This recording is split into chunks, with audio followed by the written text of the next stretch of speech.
Our second exercise instructs us to print this array 1, 2, 3, 4, 5, then multiply this array by a user provided number, and next print the array once more with the new values. Now, one of the things the exercise also asks is to not duplicate any code, so to write a function to print an array.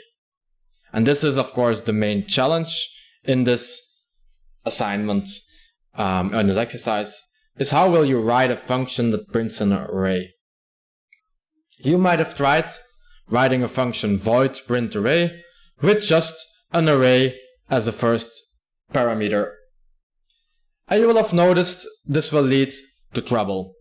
The problem is, if you just take a generic array as a parameter, your compiler cannot know what the size of that array is in memory.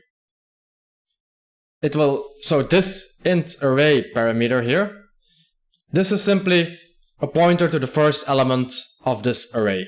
So this will be a memory address. No problem. But we don't know what the end of the array is. This is not a string. In a string we could look for the null byte. But this is an array.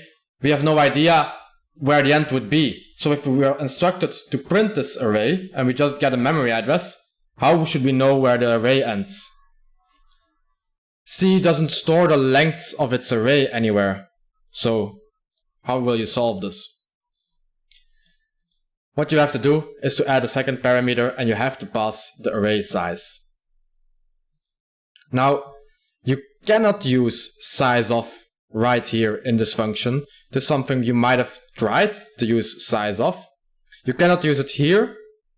You can only use sizeOf of an array in the same function as where you declared it. So the problem is that the compiler in print array, it cannot know what the size of the array will be, because you don't know what array will be passed to as a parameter to this function. Though right here, where we calculate array size in the main function, it knows exactly how many elements there are in an array. It already knows this, so it can calculate sizeOf now. This is one of the challenges in this exercise. So if you solve this by adding a second parameter to size, a good job. What happens in this function is straightforward. We have a for loop looping over the array size, and we print each element separated by a space. We use %i to print integers, since the elements of the array are integers, and then we print a new line at the end. Okay, let's look at the main function now. So we have our array defined, an n value defined. We calculate the size of the array using the trick that we saw in the lecture, where we divide the size of the array. In this case, for example, 20 bytes or 40 bytes, depending on how big an int is on your machine. On my machine, probably 20 bytes divided by the size of an int 4 will be 5, right? So we calculate the size of the array. Then we calculate print array with this array as a parameter and the size. Remember that array here will resolve to the memory address of the first element of this array. Next we will print, or we will print to the console the fact that we're expecting a number.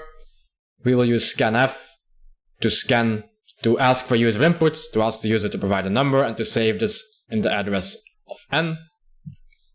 And then we will loop over this array using a for loop over the array size, a simple loop over an array, and we will multiply each element by n.